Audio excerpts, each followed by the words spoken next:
Avilar. Somos salud animal.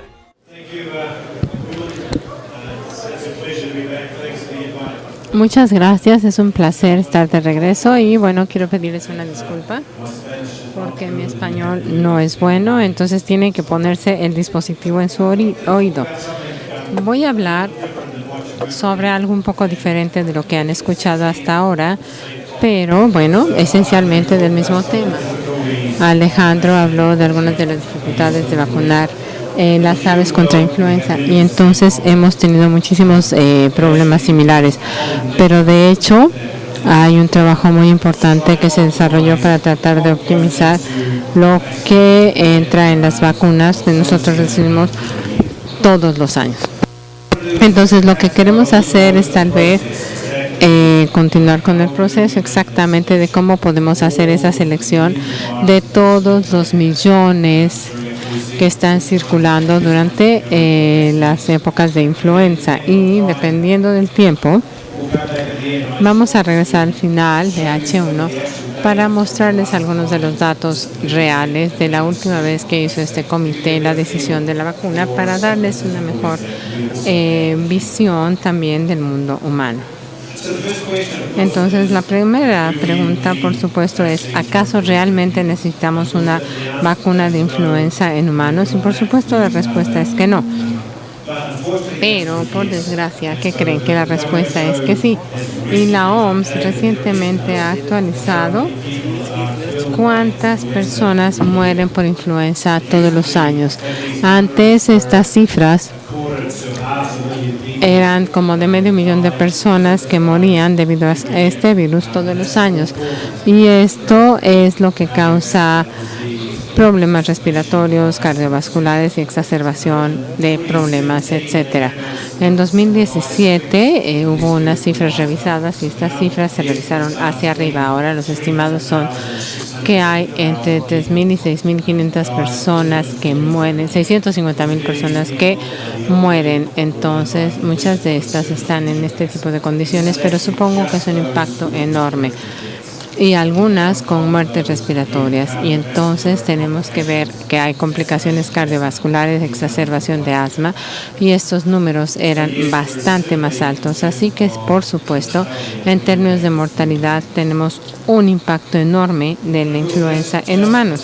Pero, por supuesto, este solamente es la punta de la pirámide de esto. Y hace algunos años en Nueva Zelanda, que es de donde yo vengo, tratamos de tener un campo mejor de saber exactamente cuándo influenza hay en la población humana en una época dada. Así que, por supuesto, la mortalidad es el pico del problema, pero hay todos estos puntos debajo que también tienen influenza. Este estudio en particular, lo que hicimos, fuimos con un montón de doctores y enrolamos a muchísimas personas, les sacamos sangre al principio de la época, de las mismas personas al final de la época y después vimos cuántas de esas personas de ese grupo tenían evidencia de que sí habían sido infectadas en realidad con influenza. Por supuesto, lo que nosotros encontramos fue como una tercera parte de esas personas durante esta época en particular que se habían afectado con influenza. De estas tercio, un 24% desarrollaron la enfermedad y 76% no tuvo ninguna influenza. Entonces, la mayoría circula sin que las personas siquiera sepan que se están contagiando a pesar de que no se enferman en realidad. Estas 319,000, como un 47% de estas personas infectadas, se enfermaron tanto que tuvieron que ir a ver al doctor. De estos, 1 de cada 700 se enferman y se tienen que hospitalizar. Y de nuevo, muchos de estos están en condiciones que no se sabe y casi 14,000 sí tuvieron que entrar a la unidad de cuidados intensivos del hospital y 1 en 50,000 durante esta época de influenza murió. Así que de nuevo, la conclusión yo creo que es la influenza tiene un impacto enorme en la salud pública a nivel global. Entonces, este es un país, Nueva Zelanda, donde tenemos épocas de la influenza de invierno y nos queda un poco menos claro cuál es la época en estos países que no están aquí, sino más en el Ecuador. Entonces podemos estar de acuerdo que tal vez podemos tener una vacuna de influenza para humanos, por lo menos para algunas de las poblaciones, pero la situación es cómo. Esta es una de las buenas cosas de influenza. Nosotros conocemos la mejor forma de estar en contra de este virus y es producir anticuerpos que se unan a estos aglutininas. Es una proteína que toma el virus, lo lleva a la célula hospedera y empieza con toda la maquinaria. Si hacemos la interacción de ISTHA o la H con la célula del hospedero, una de las buenas cosas de esto y algunos de los otros patógenos que tenemos estas células en particular, no sabemos tanto, pero sí sabemos por lo menos que tenemos que combatir esto. Por desgracia, nada de esto es fácil y tenemos algunos problemas. Si yo fuera un ave en Jalisco, me protegerían de H5 y H7, pero por suerte no soy un pollo en Jalisco, soy un humano que los vino a visitar. Y como un humano que los vino a visitar, yo quiero protegerlos de un montón de virus diferentes. Entonces vemos que en los humanos, por ejemplo, nosotros tenemos la influenza B. Estos virus de influenza B en esencia existen en dos grupos verdaderamente diferentes. Uno que es el grupo y bueno, pues nos tenemos que proteger contra el del 2009, el H1N1-PDM09, que atacó a los humanos en el 2009 y ha estado ahí desde entonces. Así que estamos pensando en hacer vacunas contra la influenza en humanos y esto es las formulaciones. En esencia hay dos formulaciones diferentes. Una es la trivalente que contiene el representativo del virus pandémico que contiene H3N2 y la Victoria, el linaje de la Victoria B o Yamagata. Empezando hace 5 años se tornó aparente que una comunidad, nosotros somos muy malos en tratar de predecir cuál de estos dos linajes iba a ser el virus causante de la influenza B. Por lo tanto, yo creo que impulsados por los fabricantes reales, la mayoría de las vacunas que tenemos ahora, y yo diría con algunos años tal vez la vacuna tiene una formulación covalente que tiene la H1, la H3 y es representativa de estos dos linajes, Victoria y Yamagata. El otro problema, por supuesto, no son los virus múltiples. Alejandro ya les mostró esta cifra, no tengo idea de lo que se trata, pero supongo que lo que dijo fue que el problema fue que los virus cambiaban todo el tiempo. Entonces, si ponemos un organismo que va a mutar, los humanos van a estar en este espectro y entonces nosotros veríamos que estos virus de H1N1 y los demás virus mutan muchísimo y se replican. A menudo estas mutaciones están en estos anticuerpos y ya no inhiben entonces la interacción del receptor y de la célula hospedera y por lo tanto ya no van a ser funcionales. También tenemos, digamos, una lista de los problemas en los humanos, pero siguen siendo problemas. Incluso con una época de influenza, los virus están circulando por todos lados y además no siempre son los mismos. Por lo tanto, estos son datos en realidad de la última vez que este comité se reunió para elegir la vacuna, que fue en febrero de 2019, de este año. Entonces vemos esta gráfica de pie, los diferentes colores son exactamente lo que nos dicen, que representan la dominancia de un tiempo en particular. Como ven, hay una situación muy diversa en todos los países, en los continentes como Norteamérica, que fueron dominados por H3, donde algunos de estos otros países, digamos en Sur y Sudamérica, dado en una época, pueden ser virus muy diversos circulando entre los humanos y por lo tanto, si ustedes tratan de hacer esto, bueno, pues este es otro problema. Y como hace 65 años ya, la Organización Mundial de la Salud empezó a darse cuenta que si ellos recomendaban un programa para vacunar a las personas contra la influenza, en realidad tendrían que instituir un mecanismo para seguir al virus. Entonces tendrían que actualizar esta vacuna porque de nuevo todos sabemos que la vacuna es cuando tienen un empate antigénico entre la vacuna y la cepa circulante. Por lo tanto, hace unos 65 años esta vacuna tuvo su cumpleaños 65 y se puso un programa que se llama el Sistema de Respuesta de Vigilancia de Influenza y por supuesto empieza con 140 centros de influenza y como 120 países en todo el mundo. Los triángulos azules en esta imagen son los centros de influencia nacional. México también tiene uno. También tiene 6 centros que colaboran en esta red y están en Australia, en Tokio, en Japón, en Beijing, en China, en Londres, en los Estados Unidos y en el Reino Unido. Y hay 2 centros en los Estados Unidos y nuestras instituciones en St. Jude, en Memphis, en Tennessee. Entonces también algunos laboratorios centrales regulatorios, son 4 que regulan la FDA y su equivalencia en Melbourne y también en Japón.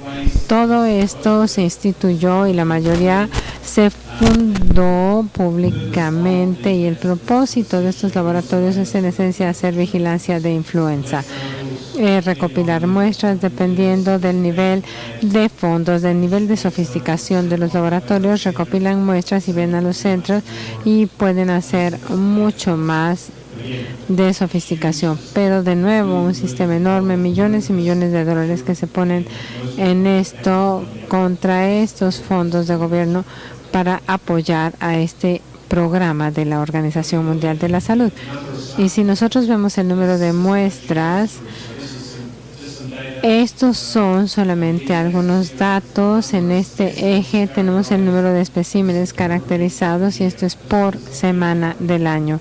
Y de nuevo estos son datos que se hicieron en septiembre del 2018, los vemos cada año, cada semana, durante el pico de la época que pueden ser como 100,000 especímenes caracterizados por semana por esta red. En muchísima información la que se ha generado por esta red, por supuesto que baja en el verano en el hemisferio norte.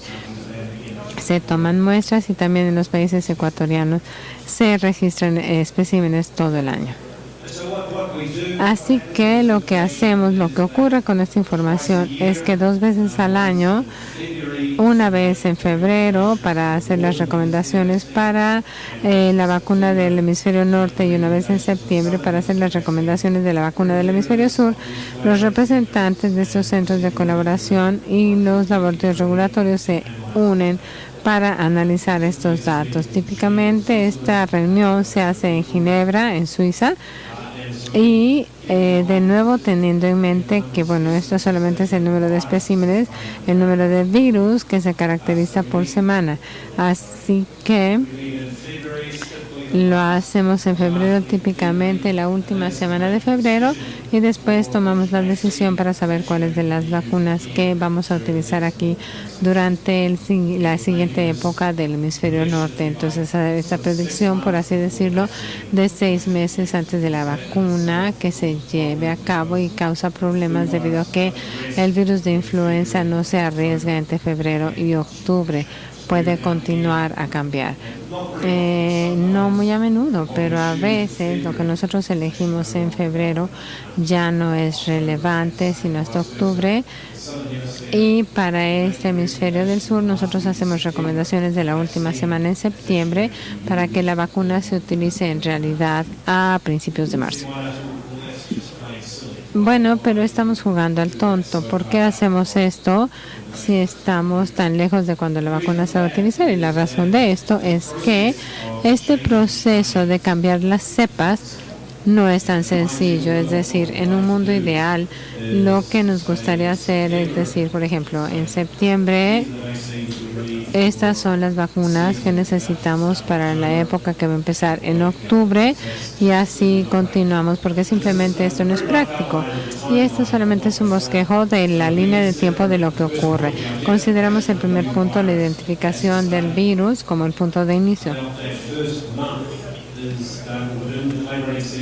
Y en ese primer mes nosotros tenemos algunas de las últimas preparaciones de las cepas vacunales, pero vamos a llegar a esto más adelante. En realidad, el virus de campo que se utiliza en la vacuna no es el mismo. Entonces, yo creo que Alejandro ya tal vez habló de eso, pero vamos a regresar a hablar de eso más adelante. Entonces, tiene que haber ciertas verificaciones, por lo menos un par de laboratorios que digan sí, esta es la cepa, está bien y representa la forma en la que lo seleccionamos. En este punto se da libre de cargo en todas las organizaciones, en todas las fabricantes que lo pidan. Los fabricantes necesitan unas semanas, toman esta cepa para estas instalaciones de fabricación. Entonces es un momento para tratar de lograr que este virus crezca lo mejor que pueda en este proceso de fabricación.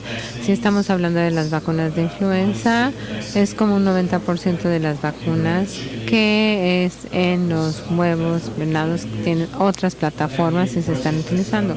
Pero de hecho el proceso toma un mes y la vacuna tiene que hacer la verificación de control de calidad, se tiene que controlar, liberar, se tiene que regular, revisar y liberar a las personas. Todo este proceso lleva de 5 a 6 meses y por eso tenemos que tomar la decisión en febrero para que se utilice la vacuna en octubre. Así que regresando a la decisión en sí, hay un grupo como de 20 o 30 personas que se sientan en Ginebra y nosotros solamente les hacemos una pregunta sencilla. Esa pregunta es: los últimos virus de campo que causaron una enfermedad en la comunidad son similares a las cepas vacunales que tenemos o no, y la respuesta sí, son los mismos, no se necesita ningún cambio, los fabricantes están de acuerdo y bueno, pueden vacunar todo el tiempo y bueno, simplemente hacen sus líneas de tiempo. Por supuesto, si la respuesta es no, entonces tenemos que hacer un cambio en la cepa y tenemos que regularlo, pero el tipo de datos que nosotros vemos para poder tomar esa decisión es que hay múltiples tipos de información que entran en esa decisión, pero primero y de lo que más tenemos es los datos secuenciales reales. La tecnología, ya la tecnología de secuenciación, los puntos de cuidado, más secuenciación, todo esto ya es mucho mejor, ya se está volviendo más disponible, pero mientras esto es útil y ve las tendencias en los datos, no podemos hacer que solamente con estos datos podamos hacer la liberación de la vacuna, porque esta red ha estado tratando de hacerlo por 65 años y no lo podemos hacer de un momento a otro. La secuenciación sí te da ideas hacia dónde debes de ver, pero no tiene la antigenicidad perfecta y vamos a llegar a uno de esos ejemplos más adelante. Lo que vemos es un montón de árboles como estos, no tenemos que ver los detalles de estos árboles, pero es el tipo de información que surge de estos árboles.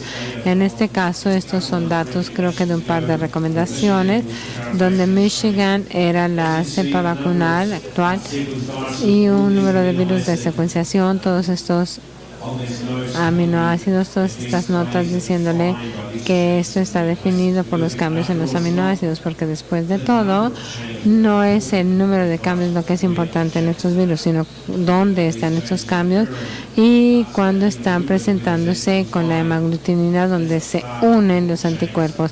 Es muchísimo más importante que los demás cambios en la molécula. Entonces, por eso la secuenciación sí es útil, pero se utiliza en todo este proceso, pero no por sí sola no funciona perfectamente. Los siguientes son los datos antigénicos. Yo creo que Alejandro ya lo mostró con la aglutinación. Este es un ensayo que se ha utilizado por los 65 años en el programa de la OMS.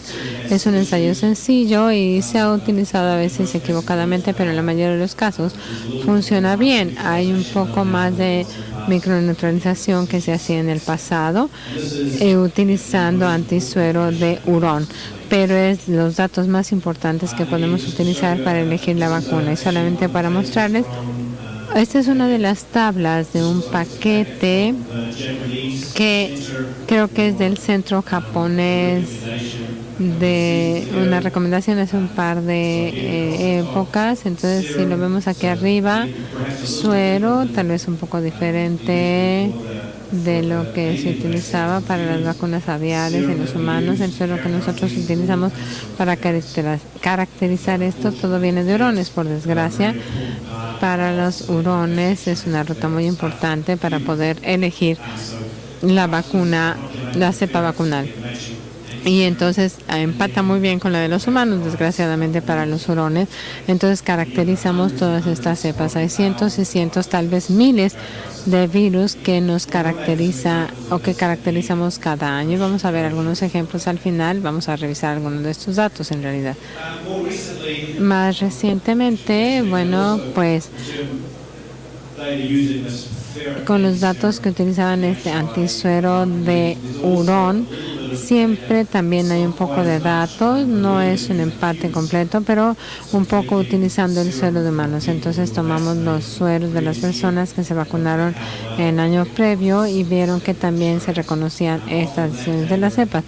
Y a menudo cada vez los datos son más difíciles de interpretar, pero bueno, ya vamos a generar un formato y tal vez en los últimos 5 años, estos últimos 2 puntos son los que se volvieron más involucrados en este proceso para un modelado predictivo que se empieza a ver esta información. Están tratando de utilizar modelos matemáticos que nos ayuden a predecir cuál es el virus que puede ser el dominante 6 meses después. También dice que están empezando a aprender cómo ver los datos, cómo utilizarlos, pero por el momento no solamente se utilizan esto, sino que las tecnologías, cuando van mejorando, la calidad de los datos también mejoran y hay unos modelos en particular que son muy útiles. Y el otro es la vacuna y cómo afecta y la efectividad de los datos vacunales. A veces no funcionaba muy bien, sin importar lo que las demás pruebas nos digan. Esta es una buena idea que tal vez tenemos que ver que está cambiando. Así que de nuevo, a lo que quiero llegar aquí es mucha información que se genera en esto. Lo más importante son los antígenos que se están utilizando, el antisuero de los hurones. Y por supuesto, nosotros tenemos y hacemos cambios muy a menudo. Por lo tanto, este solamente son las recomendaciones de el 2009 y hasta septiembre del 2018. Cada vez H1N1, la siguiente H3N2 y de los otros, los trivalentes y los cuatrivalentes. Entonces cambiamos la cepa de los medicamentos. La mayoría de los años existe un cambio.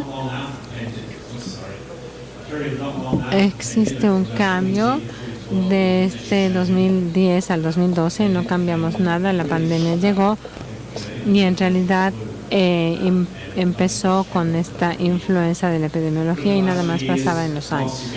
En estos últimos años muchas de estas cosas están sucediendo. El H1N1 típicamente no son un problema, pero el problema verdadero es con la H3N2. Estos virus, por cualquier razón, no lo entendemos.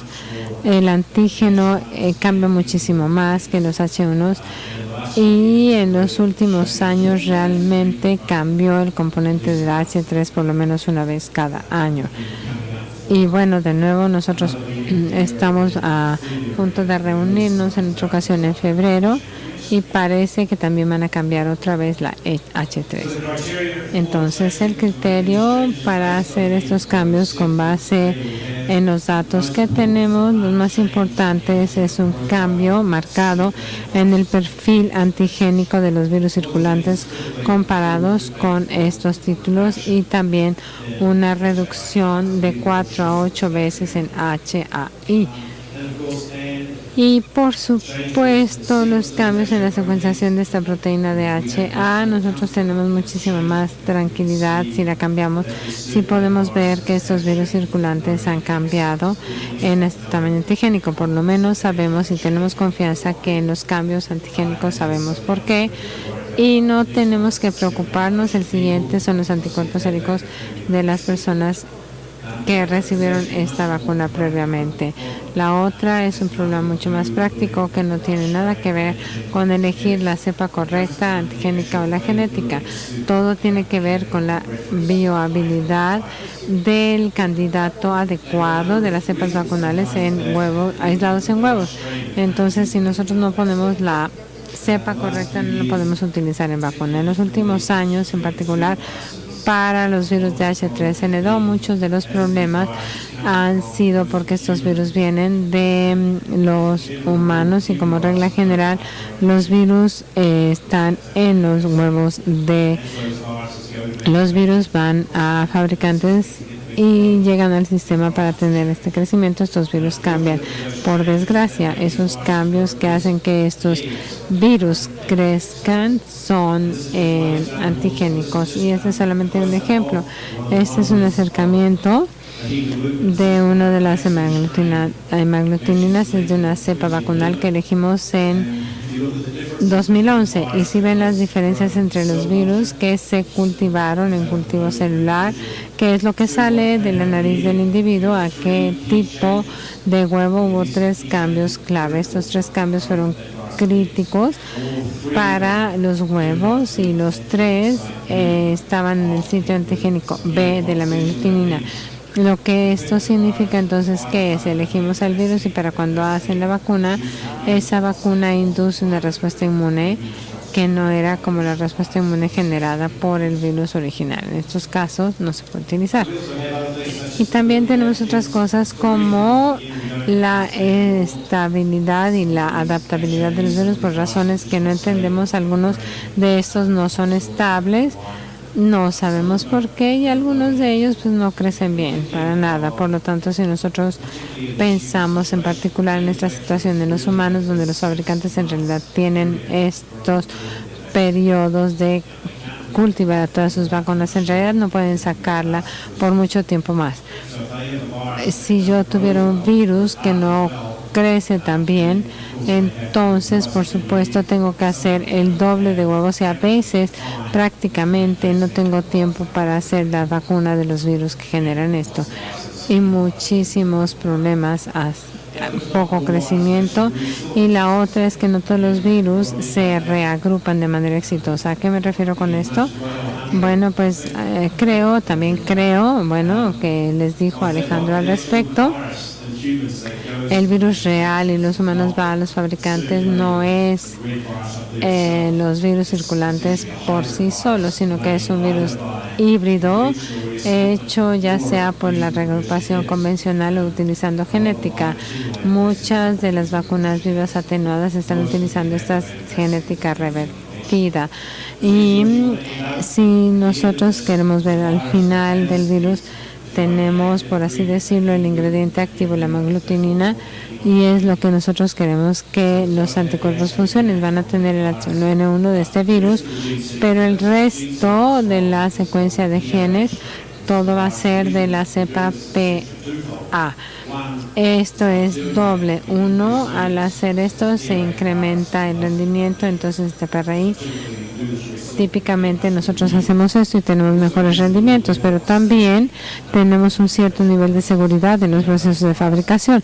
Con este virus PRI es lo que se cultiva en el laboratorio, o por lo menos se considera que no es particularmente infeccioso para los humanos, para los pollos y para las gallinas tampoco.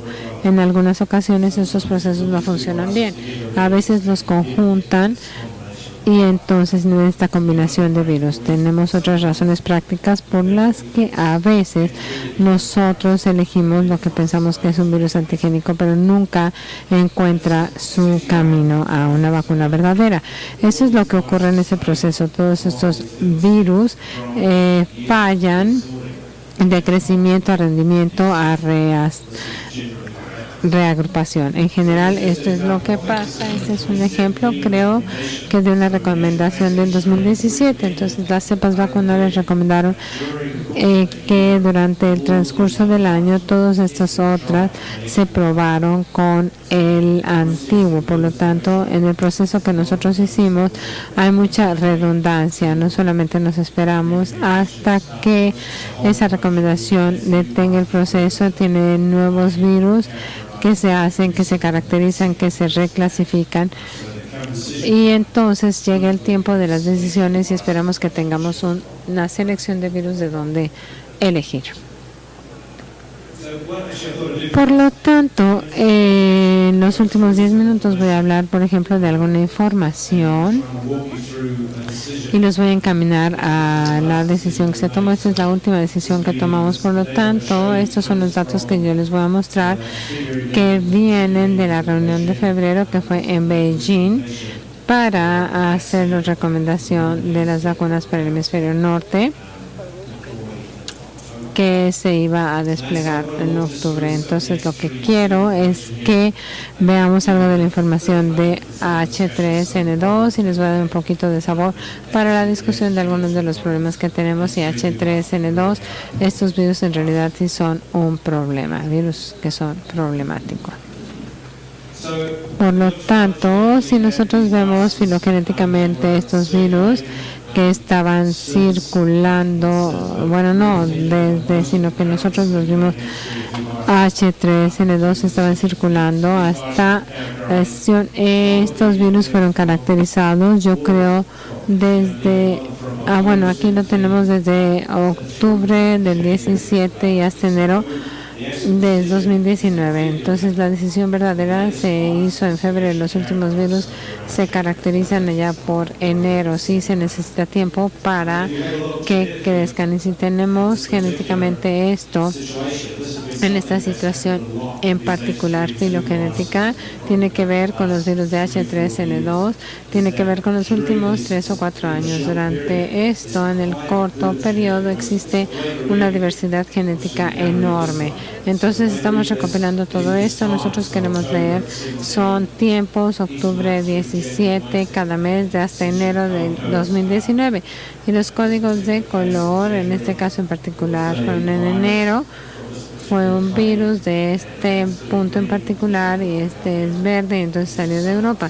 Por lo tanto, solamente resumiendo esto en particular, ustedes pueden ver que los virus más recientes han cambiado un poco en estos periodos previos. En estos periodos hubo del octubre 17 a mayo del 2018, había muchos de estos virus en este grupo de 2N2. Entonces la nomenclatura aquí no significa nada, solamente es una manera de ayudarse a comunicar entre estos grupos, pero lo que pasó en los meses recientes después de esa decisión fue con de los virus y incluso mucho más en los de enero de este punto. En la vacuna, la cepa vacunal fue la cepa Singapur, que de hecho pertenecía a uno que no había circulado mucho, entonces no fue una muy buena cepa que elegir. La elegimos el año previo y ya después los virus desaparecieron, lo que por supuesto no es bueno. Entonces tenemos muchísima diversidad de estos virus circulando y de nuevo, si ustedes van a pensar en cuáles son los virus en los que deberíamos de empezar a fijarnos, claramente ustedes van a empezar a ver los virus de 2A, 1B o 3A. Y bueno, esto en esencia resume los datos de los últimos y de los diferentes árboles. Nosotros vemos un tiempo en donde podemos ver las tendencias cambiantes de estos puntos en particular. Si ustedes ven esto, en realidad se disminuyó 2A1. Parece que hubo una caída que podía ser el virus dominante, donde vimos una emergencia muy ligera de esos 3 virus lineales. Entonces es una situación un poco complicada. Tal vez queremos estos virus emergentes Y bueno, pues tal vez este sea el virus dominante, pero cuando ven un poco más de cerca por región estas 3A, estas cepas de emergencia tardía fue dominante en Norteamérica, en Sudamérica Central y un poco en Europa, Asia, África, Oceanía, tenían exactamente el mismo virus. Entonces, regresando a este problema geográfico, nosotros podemos ver diferentes patentes en el mismo tiempo del año. Y el 2A1B todavía seguía siendo dominante en todas las regiones del mundo. Por lo tanto, hablando de esto, nosotros desciframos esto, que yo creo que es un buen ejemplo de por qué necesariamente pueden utilizar la información genética para elegir su cepa. Entonces, no me puedo regresar. Si nos regresamos a esto, la cepa vacunal es la cepa Singapur para el 2016 y fue genéticamente muy distinta de la 2A1B. Es un clade genético que vemos los hemaglutinantes y de hecho encontramos que estas cepas en particular, esta columna de aquí se ve con esta de Singapur. Tenemos un homólogo y solamente vemos una pequeña selección de estos virus que pertenecen a 2A1B. De hecho, este suero reconoció esas cepas bastante bien. Fueron genéticamente diferentes, pero antigénicamente fue muy difícil ver exactamente cómo era el clado. No reconoció como un virus emergente particularmente bien, pero sí tenía algunos cambios clave en el sitio antigénico. El problema era que nosotros tenemos que ver virus dominante y por desgracia este fue el mismo. Y si ahora hacemos este ensayo y tomamos antisuero de hurones inmunizados con el virus del huevo que crece en el huevo, por desgracia tuvieron cambios que no eran antigénicos. Entonces tenemos el homólogo de 521. Y ahora estamos viendo esto hacia abajo con respecto al homólogo. Entonces tuvimos que ver o quitar esta opción en particular de la mesa porque no podíamos haber logrado este cambio. La otra situación de esta tabla aquí son algunos datos que en realidad son datos preliminares en el momento de la reunión con esta cepa Kansas que representan estos virus en particular en las Américas. Y lo que nosotros vimos con esto fue que había un poquito de diferencia en las células de huevo, tal vez no tanto como con la cepa Singapur, y por supuesto estos virus se reconocían a sí mismos. Esto está particularmente bien, es un trabajo bastante razonable, no es ideal, pero bueno, generalmente está bien. Este es un resumen de los datos que les acabo de mostrar. Les mostré toda una tabla completa, pero si ven cuán bien ese suero Singapur reaccionó, tenemos como 549 del 96% que reconoció muy bien, pero cuando fuimos al huevo bajó muchísimo. Esta cepa particular no iba a servir. Entonces el resumen en ese momento es que bueno, nosotros podemos ver con el virus H3N2 que ha continuado su evolución desde este momento por cualquiera de las razones que sea. Realmente están tratando de sentir todo el espacio evolutivo. Hay muchos cambios genéticamente y yo creo que hay algunos cambios que también empatan con los antígenos y otros no. Mientras que H2N2 había desaparecido, 2A2 se disminuyó muchísimo el subclado y el 3C.2A1B fueron predominantes en el 3C.2A en este clado. Y la reemergencia del clado 3C.3A, teníamos un problema con Singapur, parecía que iba a estar bien, pero no fue así. literalmente los datos se derrumbaron. Por desgracia, esto ocurrió con todas y cada una de los demás virus que probamos. Así que a partir de ese grupo de Singapur o a partir del grupo dominante del 2A1B, todos los virus que nosotros tomamos de ese clado habían cambiado, por desgracia. Entonces no nos quedaba nada que pudiéramos recomendar que cubriera ese tipo en particular de virus. Obviamente nosotros queríamos hacer una recomendación. La única que pudimos hacer en ese momento fue que estos virus 3A, el virus Kansas, pero por desgracia en ese momento de la reunión no podíamos tener toda la información. Entonces teníamos que estar verdaderamente seguros de que iba a servir. Por primera vez que en los que he asistido a estas reuniones ya por 15 años, la primera vez totalmente no nos gustó la decisión y como se imaginan los fabricantes no están para nada felices porque todo esto quitó sus líneas de tiempo hacia abajo y parecía que por el momento sí podía haber algún retraso de las vacunas que llegaran a este mercado debido a que había habido un retraso en las recomendaciones. Pero finalmente fue una decisión que no se puede dejar pasar y de hecho es lo que íbamos a ver en la vacuna del hemisferio norte y que estábamos a punto de tener. Entonces crucemos los dedos de que en realidad funcione bien. Terminaré aquí con algunas conclusiones no tan asertivas, pero bueno, con respecto a la situación humana, igual que en la aviar, por ejemplo, el elegir una cepa vacunal de influenza es como una adivinanza, pero una adivinanza que está basada en mucha información sustancial, en cantidades de datos de laboratorio, pero únicamente es una predicción informada. No puede estar completamente perfecta y tal vez Singapur es un ejemplo correcto de esto.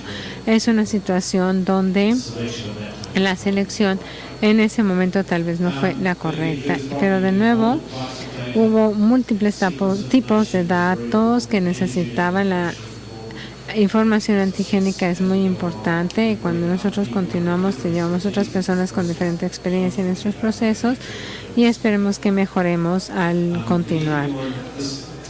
Este cambio en las cepas no es fácil. Estamos tratando posiblemente de no cambiar la cepa, pero tenemos una razón muy importante porque se necesita tiempo para hacer estos cambios y cada vez que hacemos un cambio ponemos todo este grupo potencialmente en peligro que tal vez no esté bien para utilizarse. El tiempo es algo crítico y el meollo del asunto es que en humanos tenemos mejoras sustanciales en la vacuna de influenza, la eficacia, y en un año bueno es una vacuna razonable, en un año malo es una vacuna no muy buena. Por lo tanto, si queremos llegar a un punto en el que no tengamos que hacer nada de esto y podemos empezar a definir estos blancos que tal vez sean una situación más universal con todos estos datos. Hay muchos recursos, muchas situaciones que continúan con esto, pero pues se van a requerir algunos cambios para las plataformas vacunales. Ahora únicamente les quiero agradecer por haberme invitado, en particular el laboratorio CERS, que representa a todas las personas con las que trabajamos en conjunto para producir esta información, para optimizar las cepas vacunales, y muchísimas gracias también a todos ustedes por su tiempo.